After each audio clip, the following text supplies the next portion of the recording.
It's Thursday, and that means it's time for Thursday Follies. And for that, we turn to Fox News contributor Raymond Arroyo. All right, Raymond, didn't you have a happy birthday? I did have a happy birthday. Wasn't that fun?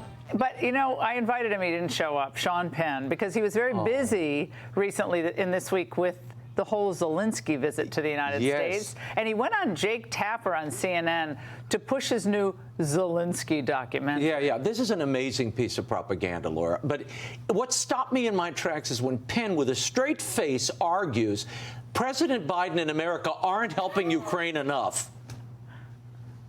Understand the frustration. I have a lot of respect for President Biden, but I think that anybody in the decisive position right now is really failing the aspiration of America. No more smoke and mirrors about how long it takes to train. All of those things were myths. The reality of it is by now they could have had the F-16s long in the air, and it would have saved a lot of lives already lost. Does he not realize the consequences of sending those F-16s? I mean, we are sending fighters into battle. We've dropped $113 billion in Ukraine since this started, with a little accountability, I might add. Well, so we're not sending our fighters, not that we know, to Ukraine. The jets. But the fighter jets. But what's interesting about Sean Penn is that he's obviously a very talented filmmaker, and he's done some amazing films. I'd like to send him down to the border, Raymond, because he seems to be very concerned about borders and people not having their aspirations fulfilled. Perhaps we might turn our sights to America next, because there happens to be a lot of discontent in this nation. Well, and Zelensky has brilliantly used Sean Penn to push the message out, and then Sean Penn brings in the Oscars so he can get another round of publicity. Raymond, we should do a documentary of Sean Penn doing the documentary on Zelensky. That's a good one. All right, Raymond, because it's Thursday. Yes. Roll Tide, by the way. Sorry. I'm granting you 3 Thursday wishes. Oh, my goodness. You're so kind. My first wish is that people would stop pushing these alleged aliens as if they were real. This week, some Mexican doctors claimed that those 2 mini aliens presented to the Mexican Congress were non-human. NASA says don't bet on it. I'm not convinced either. They could be totally human. In fact, we did our own digging in our own Congress, and look, we found a couple of potential specimens, Laura. They're old aliens, but that doesn't make them non-human. Oh, my goodness. Obviously, we're having some extraterrestrial fun, but that's alarming, actually. It's like a little casket. That's an insult to the mummy. All right, my second wish is what? Second wish, I'll tell you. It's 2-tiered. You'll like this. I really wish President Biden could get help, aid, and assistance when entering the stage without assaulting a foreign flag.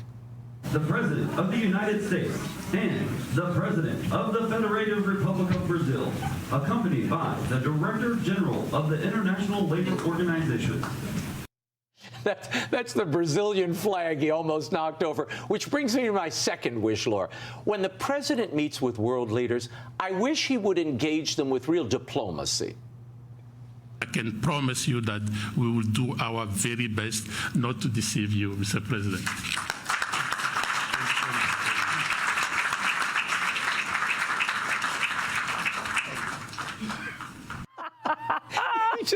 He walks away. President Lula da Silva of Brazil, by the way, he looked over to go to shake hands, and he brushed him off and ran off the stage. I don't blame him.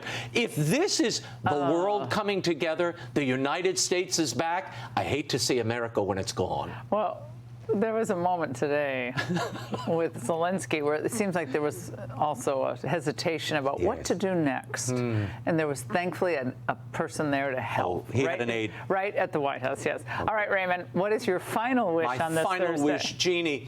Artist Jens Hanning was hired by a Dutch museum in 2021 to create a piece about wage differences in the European Union. The museum even sent him actual money to incorporate into the work. Well, when he delivered it, the finished product, it looked like this.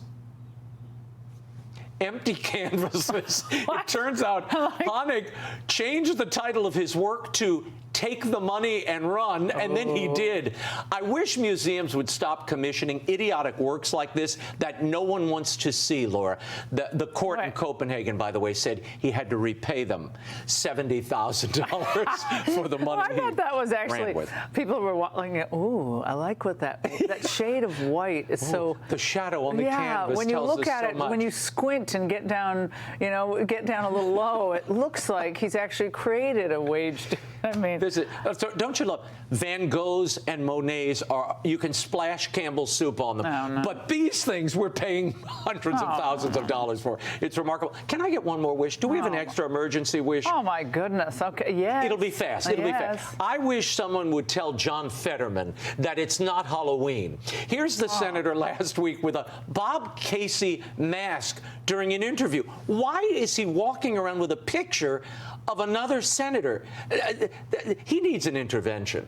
Well, I'm not understanding that, nor am I understanding the dress code issue, which maybe it was for Zelensky for his visit. So you could feel at home. Is that why they changed the Senate dress code? Yeah, maybe it wasn't really about Fetterman, so Zelensky could show up with the Dickies, Dickies for everybody. I mean, do they come even on. sell Dickies anymore? Yeah, sure they do. They do? Yeah, people who work in them. I remember those were big. Plumbers, and my father was a mechanic. He used it. In junior high, like the kids who didn't have the money, like we had to have the Dickies. Everyone else had the cool pants. We're like, oh, you're wearing Dickies. Like, okay, we better go. They're going to give me another wish. Well, okay. Well, Raymond, have a good rest of your weekend. Too. Hey, Sean Hannity here. Hey, click here to subscribe to Fox News YouTube page and catch our hottest interviews and most compelling analysis. You will not get it anywhere else.